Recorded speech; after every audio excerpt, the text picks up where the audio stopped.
Kerala Congress Joseph group വീണ്ടും പുളർപ്പിലേക്ക് നീങ്ങുന്നു എന്നുള്ളതാണ് ഇപ്പോൾ എത്തുന്ന വാർത്ത. മുതിർന്ന നേതാവും UDF സെക്രട്ടറിയുമായ ജോണി നെല്ലൂർ പാർട്ടി വിട്ടേക്കും എന്നാണ് സൂചന.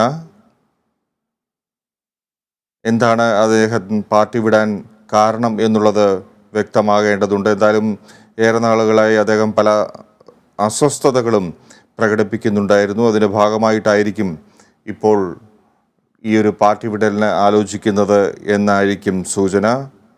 എന്നാൽ എങ്ങോട്ടാണ് ജോണി നെല്ലൂർ പോകുന്നത്? കേരള കോൺഗ്രസിലേക്ക് തന്നെ, മറ്റു കേരള കോൺഗ്രസിലേക്ക് ഏതെങ്കിലും ആണോ ജോണി നെല്ലൂരിൻ്റെ പോക്ക് എന്നുള്ളത് കണ്ടറിയേണ്ടിയിരിക്കുന്നു. കേരള കോൺഗ്രസ് ജോസഫ് ഗ്രൂപ്പ് വീണ്ടും പിളർപ്പിലേക്ക് നീങ്ങുന്നു. നമുക്കറിയാം, കേരള കോൺഗ്രസിനെ സംബന്ധിച്ച് ഇപ്പോഴും പിളർപ്പ് പല സാഹചര്യങ്ങളിലും ഉണ്ടായിട്ടുണ്ട്. ജോണി നെല്ലൂരിൻ്റെ വാർത്താ സമ്മേളനം കൊച്ചിയിൽ 11:30 പ്രതീക്ഷിക്കാം എന്നാണ് കരുതുന്നത്.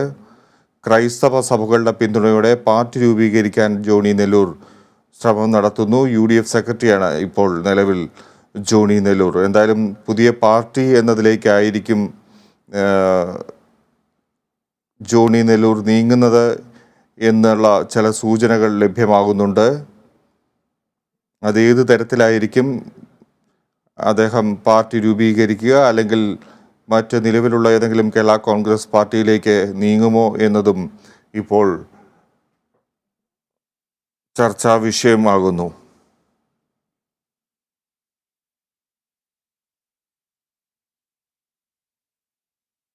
അശ്വതി വിവരങ്ങളുമായി ചേരുന്നു. അശ്വതി, ജോണി നെല്ലൂർ പാർട്ടി വിട്ടേക്കും എന്ന് സൂചന. വീണ്ടും പിളർപ്പിലേക്ക് നീങ്ങുകയാണോ കേരള കോൺഗ്രസ്? ഫിജി ഇത്തരത്തിലൊരു പിളർപ്പിലേക്ക് നീങ്ങുന്നു എന്നതിന്റെ സൂചനകളാണ് ഇപ്പോൾ ലഭിക്കുന്നത്. കേരളത്തിൽ BJPയുടെ ആശീർവാദത്തോടെ പുതിയ ക്രൈസ്തവ പാർട്ടി നിലവിൽ വരുന്നു എന്ന സൂചനകളാണ് ലഭിക്കുന്നത്. അത് ഇന്ന് മാത്രമല്ല, കഴിഞ്ഞ കുറച്ചു നാളുകളായി ഇത്തരത്തിലുള്ള ചില വാർത്തകൾ ഒക്കെ തന്നെ പുറത്തു വന്നിരുന്നു. അതൊന്നും അത്ര സ്ഥിരീകരിക്കാത്ത ചില വാർത്തകളായിരുന്നു പുറത്തു വന്നിരുന്നത്. പക്ഷേ ഇന്ന് ഏകദേശം ഇതിനൊരു സ്ഥിരീകരണം ഉണ്ടാവുകയാണ്. 11:30 ജോണി നെല്ലൂരിന്റെ വാർത്താ സമ്മേളനം കൊച്ചി പ്രസ് ക്ലബിൽ നടക്കാൻ പോവുകയാണ്. കേരള കോൺഗ്രസ് ജോസഫ് വിഭാഗത്തിൽ നിന്ന് ഒരു വിഭാഗം ജോണി നെല്ലൂരിനൊപ്പം പാർട്ടിയിൽ നിന്ന് പുറത്തേക്ക് പോകുന്നു എന്നാണ് ഇപ്പോൾ ലഭിക്കുന്ന വിവരം. നാഷണലിസ്റ്റ് പ്രോഗ്രസീവ് പാർട്ടി, അതായത് NPP എന്നാണ് പുതിയ പാർട്ടിയുടെ പേര് എന്ന് തുടങ്ങിയ വാർത്തകളൊക്കെ നേരത്തെ തന്നെ വന്നിരുന്നു. ഇതിനൊരു സ്ഥിരീകരണമാണ് ഇപ്പോൾ ഉണ്ടാകുന്നത്. കുറച്ച് നാളുകളായി ഈ പാർട്ടിയുടെ രൂപവൽക്കരണത്തിനുള്ള അണിയറ നീക്കങ്ങളൊക്കെ തന്നെ നടന്നു വരികയായിരുന്നു. പുതിയ രാഷ്ട്രീയ സാഹചര്യം കൂടി പരിഗണിച്ചാണ് NPP ഔദ്യോഗികമായി പ്രഖ്യാപിക്കാനുള്ള ഒരു നീക്കം ഇപ്പോൾ നടക്കുന്നത്. മുൻ MLA-മാരായ ജോണി നെല്ലൂർ, അതുപോലെ തന്നെ MLA-മാരായ മാത്യു സ്റ്റീഫൻ, ജോർജ് J. മാത്യു തുടങ്ങിയവരാകും NPPയുടെ തലപ്പത്തെന്നാണ് പുറത്തു വരുന്ന റിപ്പോർട്ടുകൾ. കാസ സംഘടനാ ജനറൽ സെക്രട്ടറി ജോയി എബ്രഹാമും പുതിയ പാർട്ടിയുടെ ഭാഗമാകുമെന്ന വാർത്തകൾ വരുന്നുണ്ട്. കേരള കോൺഗ്രസ് ജോസഫ് വിഭാഗത്തിന്റെ വൈസ് ചെയർമാനാണ് നിലവിൽ ജോണി നെല്ലൂർ. ഈ ബുധനാഴ്ച ഇന്ന് ജോണി നെല്ലൂർ ജോസഫ് ഗ്രൂപ്പ് വിടുമെന്ന പ്രഖ്യാപനം ഇന്നത്തെ വാർത്താ സമ്മേളനത്തിൽ ഔദ്യോഗികമായി തന്നെ ഉണ്ടാകുമെന്നാണ് നമ്മൾ പ്രതീക്ഷിക്കുന്നത്. കഴിഞ്ഞ ദിവസം പത്തനംതിട്ട UDF ചെയർമാൻ സ്ഥാനത്ത് നിന്ന് രാജിവെച്ച വിക്ടർ T. തോമസും ജോണി നെല്ലൂരിനൊപ്പം പുതിയ പാർട്ടിയുടെ ഭാഗമായേക്കുമെന്നാണ് വിവരം. അതോടൊപ്പം തന്നെ പ്രധാനപ്പെട്ട ഒരു കാര്യം, BJP കേന്ദ്ര നേതൃത്വത്തിന്റെ കൂടെ ആശീർവാദത്തോടെയാണ് പുതിയ പാർട്ടിയുടെ രൂപീകരണം എന്നാണ് നമുക്ക് അറിയാൻ കഴിയുന്നത്. ചില കോൺഗ്രസ്, അതുപോലെ തന്നെ കേരള കോൺഗ്രസ് നേതാക്കളുടെ നേതൃത്വത്തിൽ ഒരു വർഷത്തിലേറെയായി പുതിയ പാർട്ടി രൂപവൽക്കരിക്കുന്നതിനെ കുറിച്ച് ചർച്ചകൾ മറ്റും നടന്നിരുന്നു. ഡൽഹി, എറണാകുളം, അതുപോലെ തന്നെ കോട്ടയം കേന്ദ്രീകരിച്ച് പലതവണ ചർച്ച നടന്നിരുന്നു എന്നാണ് പാർട്ടിയിലെ തന്നെ ചില ആളുകളിൽ നിന്ന് നമുക്ക് മനസ്സിലാക്കാൻ സാധിക്കുന്നത്. തിരുവനന്തപുരത്ത് നടന്ന ചർച്ചയിൽ കേരളത്തിലെ മുതിർന്ന BJP നേതാക്കളും പങ്കെടുത്തതായിട്ടാണ് നമുക്ക് അറിയുന്നത്. കേന്ദ്ര സർക്കാർ നിയന്ത്രണത്തിലുള്ള ബോർഡ്, കോർപ്പറേഷൻ തിരിച്ചെത്താം. ഇപ്പോൾ കേരള കോൺഗ്രസ് നേതാവ് സജി മഞ്ഞക്കടമ്പൻ ടെലിഫോൺ ലൈനിൽ ചേരുന്നു. ശ്രീ സജി മഞ്ഞക്കടമ്പൻ, ജോണി നെല്ലൂർ പാർട്ടി വിട്ടേക്കും എന്നുള്ളൊരു സൂചനയാണ് ഇപ്പോൾ ലഭ്യമാകുന്നത്. 11:30 അദ്ദേഹം വാർത്താ സമ്മേളനം നടത്തുന്നത്. കാര്യങ്ങൾ വ്യക്തമാകും എന്ന് മനസ്സിലാക്കാം. എന്തായിരിക്കും അദ്ദേഹത്തിന്റെ ഉദ്ദേശം എന്നാണ് ഇപ്പോൾ നിങ്ങൾ മനസ്സിലാക്കുന്നത്? അല്ല, എനിക്ക് സൂചിപ്പിക്കാനുള്ള അദ്ദേഹത്തിന് നേരത്തെ ജോസ് കെ മാണിയുമായി ചർച്ച നടത്തിയെന്നോ കോർപ്പറേഷനോ ബോർഡോ കിട്ടിയാൽ പോകാമെന്നൊക്കെ പറഞ്ഞ് അദ്ദേഹത്തിൻ്റെതായ സ്പീക്കർ അദ്ദേഹത്തിന്റെ പേരിൽ പുറത്തു വന്നു. അദ്ദേഹം നിഷേധിക്കുക ഇത്. അദ്ദേഹം നിഷേധിച്ച് ഞാനല്ല പറഞ്ഞതെന്ന് പറഞ്ഞു. അപ്പൊ അത് അതായത് അങ്ങനെ അന്ന് ആ വിഷയം ശരിക്കും പറഞ്ഞാൽ അദ്ദേഹം നിഷേധിച്ചു പോലെ ഇതും ഒരുപക്ഷെ ഞാൻ കരുതുന്നത് BJP-യിലേക്ക് പോയി ഒരു രാഷ്ട്രീയ ആത്മഹത്യക്ക് ശ്രീ ജോണി നെല്ലൂർ തയ്യാറാവുമെന്ന് പ്രതീക്ഷിക്കുന്നില്ല. അല്ല, അദ്ദേഹത്തിൻ്റെതായ അത്തരത്തിലൊരു തീരുമാനം ഔദ്യോഗികമായി വരുന്നതിന് മുമ്പ് ഇതുമായി ബന്ധപ്പെട്ട അഭിപ്രായം പറയാൻ എനിക്ക് ആവില്ല. രണ്ട്, എനിക്ക് സൂചിപ്പിക്കാനുള്ളത് അദ്ദേഹം നമുക്കറിയാം ജേക്കബ് ഗ്രൂപ്പിന്റെ ജില്ലാ ചെയർമാനായിരുന്ന സമയത്ത് അദ്ദേഹത്തെ UDF-ന്റെ സംസ്ഥാന സെക്രട്ടറിയായി അന്ന് ജേക്കബ് ഗ്രൂപ്പ് വിഭാഗത്തിന് വേണ്ടി UDF അത് കൊടുത്തിരുന്നു. പക്ഷെ അദ്ദേഹം ആ പാർട്ടി വിട്ട് ഞങ്ങളോടൊപ്പം ചേർന്നപ്പം UDF സെക്രട്ടറി സ്ഥാനത്തൊന്നും ഇപ്പോൾ അദ്ദേഹം ഇല്ല. ഏതായാലും അദ്ദേഹം UDF-ന്റെ ഒരു നേതാവാണ്. അദ്ദേഹം ഇത്തരത്തിൽ ഏതായാലും BJP-യുമായി ബന്ധപ്പെട്ടുള്ള ഒരു കാര്യവുമായി മുന്നോട്ട് പോകുമെന്ന് ഞാൻ പ്രതീക്ഷിക്കുന്നില്ല. ശ്രീ മഞ്ഞിക്കടമ്പൻ, എന്തുകൊണ്ട് താങ്കൾ അത്തരത്തിൽ ഉറച്ചു പറയാൻ താങ്കൾക്ക് കഴിയുന്നു? BJP-യുമായി നമുക്കറിയാം, BJP നേതൃത്വം സംസ്ഥാനത്ത് ഇപ്പോൾ പലവിധത്തിൽ സ്വാധീനം ഉണ്ടാക്കാൻ ശ്രമിക്കുന്ന സാഹചര്യത്തിൽ ജോണി നെല്ലൂരും ആ വഴിക്ക് നീങ്ങുന്നു, അല്ലെങ്കിൽ അതിന് ഒത്താശയോടെ ഒരു പാർട്ടി രൂപീകരിക്കുന്നു എന്ന് എങ്ങനെ പറയാതിരിക്കാൻ കഴിയും? അല്ല, തീർച്ചയായിട്ടും ഞാൻ പറഞ്ഞല്ലോ, അങ്ങനെ പാർട്ടി രൂപീകരിച്ച അദ്ദേഹം ഒരു പ്രഖ്യാപനം അല്ലെങ്കിൽ ഞങ്ങളുടെ പാർട്ടിയിൽ രാജിവെച്ചതായി അദ്ദേഹം പ്രഖ്യാപിച്ചിട്ടില്ല. ഒന്ന്. രണ്ട്, BJP-യിലേക്ക് കഴിഞ്ഞ കാലഘട്ടങ്ങളിൽ പോയിട്ടുള്ള നേതാക്കളുടെയൊക്കെ അവസ്ഥ അദ്ദേഹം പരിശോധിച്ചാൽ ഒരു കാരണവശാലും BJP-യുമായി ഒരു മുന്നണി ഉണ്ടാക്കുവാനോ ഒരു സഖ്യമുണ്ടാക്കുവാനോ അദ്ദേഹത്തിന് സാധിക്കില്ല. നമുക്കറിയാം, കേന്ദ്ര സർക്കാരിന്റെ ജനദ്രോഹ ധരണം, പ്രത്യേകം പെട്രോളിന്റെ ഡീസലിന്റെ മാത്രമല്ല മുഴുവൻ എന്ന് പറഞ്ഞാൽ ഒരു കോർപ്പറേറ്റുകൾക്ക് വേണ്ടി ഭരിക്കുന്ന നരേന്ദ്രമോദി സർക്കാരിന് പിന്തുണ കൊടുക്കാൻ മാത്രം മണ്ടനല്ല ജോണി നെല്ലൂർ എന്ന് ഞാൻ പ്രതീക്ഷിക്കുന്നു. അതായത് ആ മണ്ടത്തരം അദ്ദേഹം കാണിച്ചാൽ, രാഷ്ട്രീയ ആത്മഹത്യ അദ്ദേഹം നടത്തിയാൽ, അപ്പോൾ തീർച്ചയായിട്ടും അതുമായി ബന്ധപ്പെട്ട് കേരള കോൺഗ്രസ് പാർട്ടിയുടെ അഭിപ്രായവും പ്രതികരണവും ഉണ്ടാവും. അതായത് അദ്ദേഹത്തിന്റെ വിശദീകരണം വരട്ടെ. ഇപ്പോൾ അദ്ദേഹം ഇതേക്കുറിച്ച് ആരെങ്കിലും അപവാദം പ്രചരിപ്പിക്കുന്നതാണ് എന്ന് തന്നെയാണ് ഞങ്ങൾ കരുതുന്നത്. അദ്ദേഹത്തിന്റെ വായിൽ നിന്ന് അത്തരത്തിൽ ഒരു പ്രതികരണം വന്നതിന് ശേഷം വന്നാൽ അപ്പോൾ പ്രതികരിക്കാം. ശ്രീ സജി മഞ്ഞിക്കടമ്പൻ, ഇപ്പോൾ നാഷണലിസ്റ്റ് പ്രോഗ്രസീവ് പാർട്ടി എന്നുള്ള ഒരു ലേബൽ വരെ ഉണ്ട് എന്നുള്ള സൂചനയാണ് ലഭ്യമാകുന്നത്. അതായത് കേരള കോൺഗ്രസ് എന്നുള്ള ആ ഒരു ലേബൽ അദ്ദേഹം എടുത്തു മാറ്റാൻ തയ്യാറാകുന്നു എന്നുള്ളതാണ്.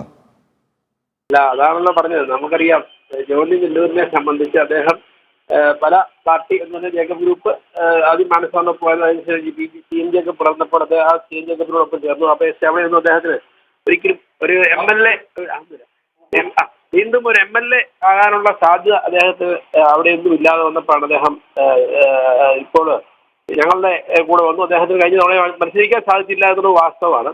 ഇനി BJP-യുടെ ഭാഗത്ത് അത്തരത്തിലൊരു പ്രലോഭനം പാർലമെന്റിലേക്കോ അല്ല അസംബ്ലിയിലേക്കോ സീറ്റ് കൊടുക്കാമെന്നൊക്കെ പറഞ്ഞ് ഇദ്ദേഹത്തെ പ്രലോഭിച്ചിട്ടുണ്ടോ എന്ന് നമുക്കാർക്കും ഇപ്പോൾ ബോധ്യമല്ല.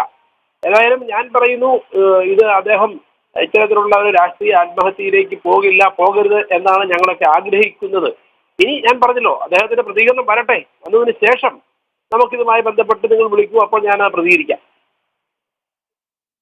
ശരി സജി മഞ്ഞിക്കടമ്പൻ, താങ്കളുടെ പ്രതികരണത്തിൽ എന്തായാലും പാർട്ടിയുടെ തീരുമാനം, അദ്ദേഹത്തിന്റെ ഒരു തീരുമാനം വരട്ടെ എന്നുള്ളതാണ്. അതിനുശേഷം പാർട്ടി പ്രതികരിക്കാം എന്നുള്ളതാണ് അദ്ദേഹം വ്യക്തമാക്കുന്നത്. ഇപ്പോൾ ശ്രീ സ്റ്റീഫൻ ജോർജ് കേരള കോൺഗ്രസിൽ നിന്ന് ചേരുന്നു. ശ്രീ സ്റ്റീഫൻ ജോർജ്, ഈ ജോണി നെല്ലൂർ പുതിയ പാർട്ടി രൂപീകരിക്കാനുള്ള ശ്രമത്തിലാണോ? താങ്കൾ എന്താണ് മനസ്സിലാക്കുന്നത്? താങ്കളും ഒപ്പമുണ്ടോ? അല്ല, ഈ വാർത്തയുടെ അടിസ്ഥാനത്തിലുള്ള അറിവേ നമുക്കൊക്കെ ഉള്ളൂ. ഇതിന് ആധികാരികമായ ഒരു വാർത്ത പുറത്ത് വന്നിട്ടില്ല. ഞാൻ മനസ്സിലാക്കുന്ന ഒരു കാര്യം, ഈ കഴിഞ്ഞ ദിവസം പുറത്തു വന്നൊരു വാർത്തയുണ്ട്. UDF-ന്റെ പത്തനംതിട്ട ജില്ലാ കൺവീനറും കേരള കോൺഗ്രസിന്റെ ജില്ലാ പ്രസിഡന്റ് ജോസഫ് വിഭാഗത്തിന്റെ ജില്ലാ പ്രസിഡന്റുമായിരുന്ന ശ്രീ വിക്ടർ ടി തോമസ് പാർട്ടിയിൽ നിന്ന് രാജിവെക്കുകയുണ്ടായി. അത് സ്ഥിരീകരിച്ച വാർത്തയാണ്. അപ്പോൾ അങ്ങനെ ഞാൻ മനസ്സിലാക്കുന്ന ഇതൊരു അവശിഷ്ട ജോസഫ് വിഭാഗത്തിന്റെ അനിവാര്യമായ അന്ത്യമായിട്ടാണ് ഞാൻ കാണുന്നത്. അതുകൊണ്ട് അവിടെ ഘട്ടം ഘട്ടമായ കൊഴിഞ്ഞുപോക്ക് അവസാനം ഒരു സമ്പൂർണമായ രാഷ്ട്രീയ പതനത്തിലേക്ക് ആ പാർട്ടിയെ എത്തിക്കുമെന്നാണ് ഞങ്ങൾ കരുതുന്നത്. അപ്പോൾ ഇത് UDF-ന്റെ ഒരു പതനമാണ്. അതായത് UDF-ലെ ഒരു ഘടകകക്ഷി BJP-യിലേക്കുള്ള റിക്രൂട്ട്മെന്റ് ഏജൻസിയായി മാറിയ വിവരം UDF നേതാക്കൾ അറിഞ്ഞില്ലെങ്കിൽ അത് കഷ്ടം തന്നെ. അപ്പോൾ അങ്ങനെ മാറി എന്നുള്ളതാണ് ഇതിന്റെ ഇപ്പോഴത്തെ ഒരു അവസ്ഥ. ഏതായാലും BJP-യുടെ ഒരു പ്രലോഭനത്തിൽ അദ്ദേഹം ജോണി നെല്ലൂർ വീഴുന്നു എന്ന് തോന്നുന്നുണ്ടോ? അല്ല, അത് അതിന്റെ വിശദാംശങ്ങളൊന്നും നമുക്കറിയില്ലല്ലോ. അപ്പോൾ BJP-യിലേക്കാണോ എന്നൊന്നും അദ്ദേഹം പറഞ്ഞിട്ടില്ലല്ലോ. വ്യക്തമാക്കിയാലേ നമുക്ക് പറയാൻ കഴിയും. ഏതായാലും ഇത് ജോസഫ് ഗ്രൂപ്പിന്റെ ഒരു പതനമായി ഇതിനെ കാണാൻ കഴിയും. കാരണം പലരും ഇങ്ങനെ രാജിവെക്കുന്നു, കൂടുതൽ പേര് രാജിവെക്കാൻ പ്ലാൻ ചെയ്യുന്നു. ഘട്ടം ഘട്ടമായി പല ആളും രാജിവെക്കുമെന്നാണ് ഞങ്ങൾക്കൊക്കെയുള്ള വിവരങ്ങൾ.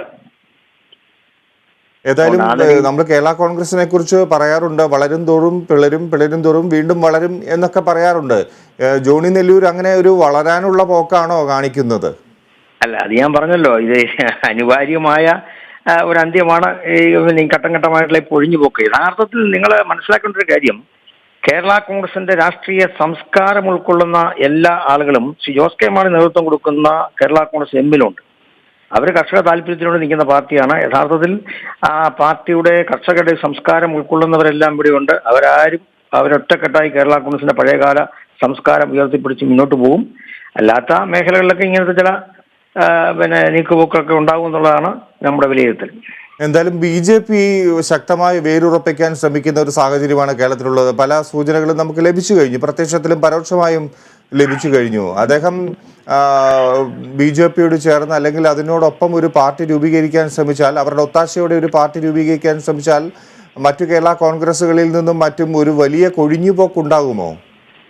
അല്ല, ഇത് ഞാൻ മനസ്സിലാക്കുന്ന ഒരു കാര്യം, കേരളത്തിലെ ജനങ്ങളെ സംരക്ഷിക്കാനും വളരെ ശക്തമായ ഒരു സംവിധാനം, ഇടതുപക്ഷ ജനാധിപത്യ മുന്നണി സംവിധാനമുണ്ട്. അത് സാധാരണ ആളുകൾക്കൊപ്പം നിൽക്കുന്നു. ഒരു സെക്കുലറിസം ഉയർത്തിപ്പിടിച്ചുകൊണ്ട് സാധാരണക്കാരായ ആളുകൾ ഇഷ്ടപ്പെടുന്നൊരു രാഷ്ട്രീയ തത്വസംഹിതയിലേക്ക് നയിക്കുന്ന ഒരു മുന്നണിയാണ് ഇടതുപക്ഷ ജനാധിപത്യ മുന്നണി. അതുകൊണ്ട് ആ നിലയിൽ കേരളത്തിൽ അങ്ങനെ ഒരു മൂവ്മെന്റ് നടത്താൻ BJPക്ക് കഴിയുമെന്ന് ഞാൻ വിചാരിക്കുന്നില്ല. ഇങ്ങനെയുള്ള ചെറിയ ചെറിയ ചലനങ്ങൾ ശ്രദ്ധിക്കാൻ കഴിയുമെന്നല്ലാതെ ഒരു വലിയ മൂവ്മെന്റിലേക്ക് പോകാൻ ഒരിക്കലും ഇടതുപക്ഷ ജനാധിപത്യ മുന്നണി ശക്തമായ ഒരു മുന്നണി സംവിധാനം കേരളത്തിലുള്ളതുകൊണ്ട്, ജനങ്ങൾക്ക് വിശ്വാസ്യതയുള്ള ഒരു മുന്നണി സംവിധാനമായതുകൊണ്ട് ആ നിലയിലേക്കുള്ളൊരു കാര്യങ്ങൾ കേരളത്തിൽ നടക്കാനുള്ള സാധ്യത വളരെ വിരളമാണ്, കുറവാണ്. സ്റ്റീഫൻ ജോർജ്, ഇപ്പോൾ ജോണി നെല്ലൂരിനെ സംബന്ധിച്ച് അദ്ദേഹം ശക്തനായ ഒരു നേതാവാണോ? അദ്ദേഹം ഏതെങ്കിലും പാർട്ടി രൂപീകരിച്ചാൽ അല്ലെങ്കിൽ മറ്റേതെങ്കിലും പാർട്ടിയിലേക്ക് പോയാൽ അദ്ദേഹത്തോടൊപ്പം വലിയ അണികളുടെ വലിയൊരു ശക്തമായൊരു പിൻബലം അല്ലെങ്കിൽ നേതാക്കളുടെ ഒരു പിൻബലം അദ്ദേഹത്തിന് കിട്ടും എന്ന് കരുതുന്നുണ്ടോ? അല്ല, അദ്ദേഹം നേരത്തെ മുതലുള്ള നേതാവാണല്ലോ, അക്കാര്യത്തിൽ തർക്കമില്ല. അപ്പൊ ആ നിലയിൽ പുള്ളിക്ക് പരമാവധി പുള്ളി സംഘടിപ്പിക്കുമായിരിക്കും. അതിനെക്കുറിച്ചൊന്നും നമുക്ക് പറയാൻ മാത്രമുള്ള സമയമായില്ലല്ലോ. ഇതിപ്പോ ഈ ഒരു വാർത്ത വന്നു എന്നുള്ളതല്ലേ ഉള്ളൂ, ഇതൊന്നും സ്ഥിരീകരിക്കപ്പെട്ടിട്ടില്ലല്ലോ. അതിനുശേഷം അക്കാര്യങ്ങൾ പ്രതികരിക്കാമെന്നാണ് ഞാൻ വിചാരിക്കുന്നത്. ശരി, വളരെ നന്ദി സ്റ്റീഫൻ ജോർജ്. എന്തായാലും 11:30-ക്കാണ് അദ്ദേഹത്തിന്റെ വാർത്താ സമ്മേളനം പ്രതീക്ഷിക്കുന്നത്. അദ്ദേഹം എങ്ങനെയായിരിക്കും തൻ്റെ പുതിയ നീക്കം നടത്തുക എന്നുള്ളത് വ്യക്തമാകും.